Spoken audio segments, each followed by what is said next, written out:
I was pleased to discover that some 40 barges are still active, and when the matches take place each summer, it's possible to imagine what it must have been like to look across the estuaries in the mid-1800s, when the barges were in their heyday.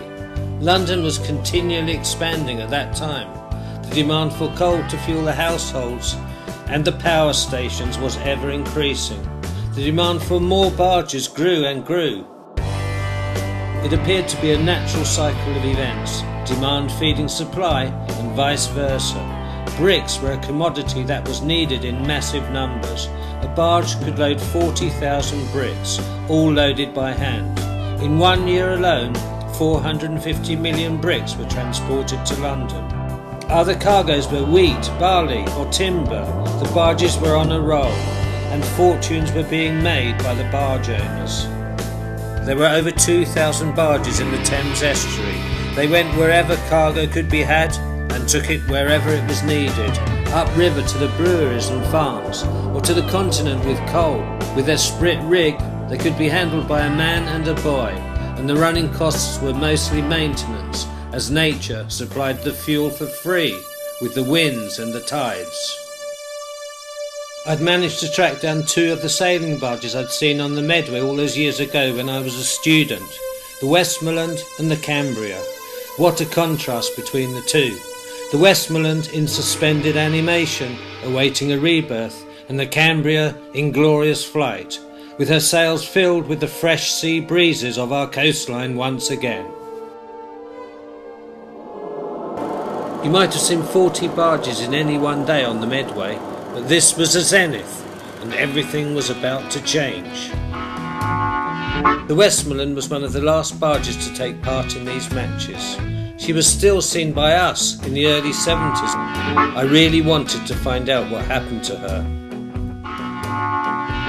I made my way down to Lower Halstow, once a thriving barge community with 20 or more sailing barges coming and going every day. When I got there, I saw a solitary barge on the blocks, the Edith May.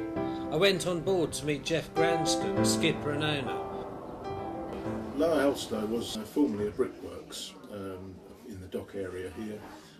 Eastwards were the brickmakers. They traded from here right through till about 1966, and they maintained the Westmoreland. She was operated from this dock all her working life, and she used to go across to Lee and pick up sand and bring back in the brick to put in the brick making process. Sail training is widely acknowledged as a highly effective method of actually developing character and self-esteem, particularly amongst the young.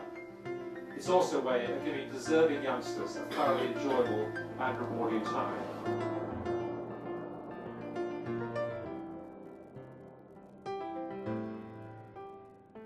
The ethos of those sailormen lives on in all those who take part in preserving and keeping these unique vessels under sail.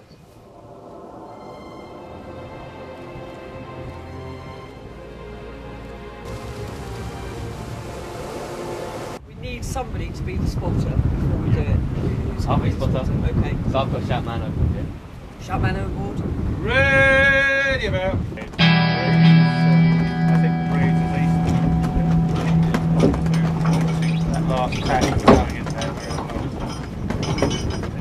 Now, that jib.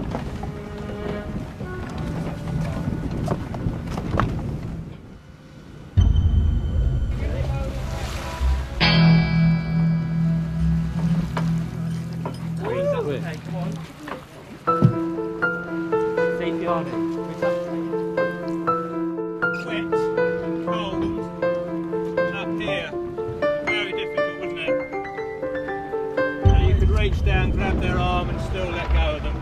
So we ought to have a boarding net really for that. That's what you need. So you can throw down, people can scramble up.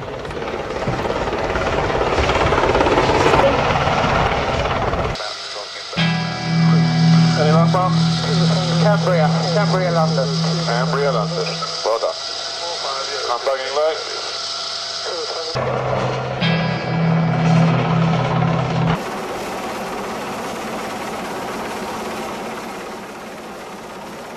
Manoeuvring a Sea King helicopter so close to a Thames sailing barge, tracking at around 4 knots, is an extremely skilled operation. Danger zones include the rigging and mast, which if contacted could bring the helicopter down.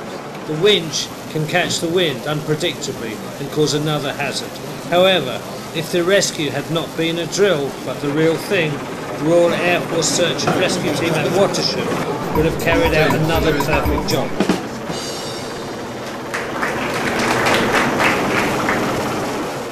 Fortunately for us, this was just a perfect demonstration of how it should be done. Sailing through the Royal Docks.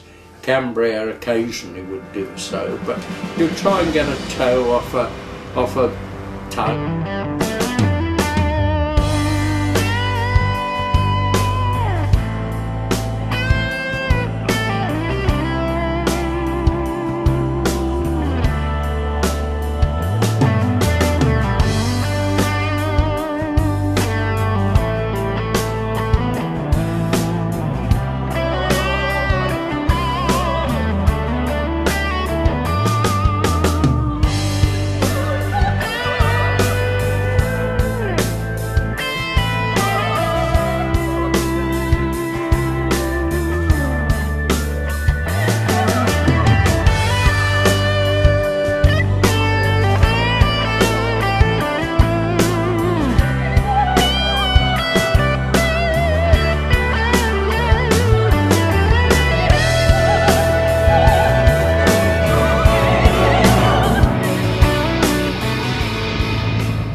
Indian ships, old-fashioned riveted ships with sacks of tea being lifted out of them, and the dockers did use hooks, although they weren't supposed to use no hooks, it said, but they did.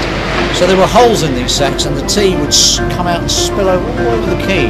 Bob and I would sweep it up, put it in a little box and take it down below, and it was the best tea you've ever had. So yeah, it's very different. Dockers everywhere, of course, with their colourful way of looking at things.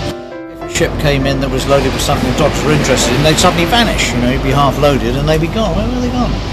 Yeah. And I remember once we were here and a ship came in loaded with tins of salmon was part of our freight, so they all disappeared, came back, wolfing this salmon down, but they always gave us some. Yeah, skips, it's a bag for you.